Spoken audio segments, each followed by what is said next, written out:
qui sont mes amis d'ailleurs, et je suis venu aussi pour eux parce que j'ai beaucoup aimé ce travail.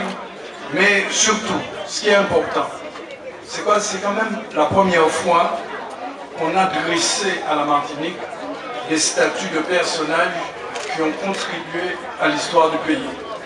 Il y a plein d'autres statues de personnages comme Denambuc, comme l'impératrice Joséphine.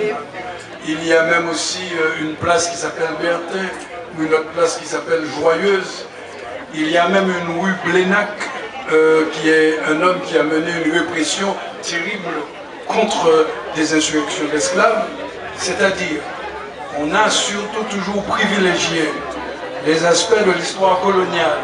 On a toujours surtout privilégié tous les aspects de ceux qui ont dominé la vie politique et la vie économique à la Martinique, mais on a mis à l'écart les personnages. Et bien qu'il y ait cette statue monumentale, il en manque d'autres. Il en manque certainement une magnifique statue qui devrait représenter les 8 fusillés du jardin des Clieux. Il s'agit de Lacaille, de Nicanor, de Fulgence, de Brianto, de Louis-Gustave et de Fontaine, bref, de Louis Youth, et puis il y a un autre, j'oublie, j'ai dit Nicanor, il y a un autre, mais Salomon aussi.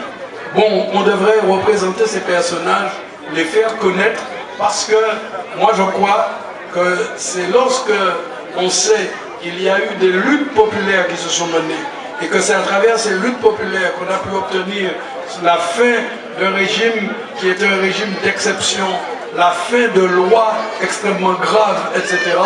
Et bien moi je trouve que ça c'est quelque chose de magnifique. Alors merci, pour ne pas être beaucoup plus long, mais merci vraiment à la municipalité de Rivière-Pilote, merci à l'Espace Sud, merci aux artistes, merci à la population, et puis j'espère que nous connaîtrons un peu mieux cette page de notre histoire dans les années, dans les jours qui viennent. Merci beaucoup.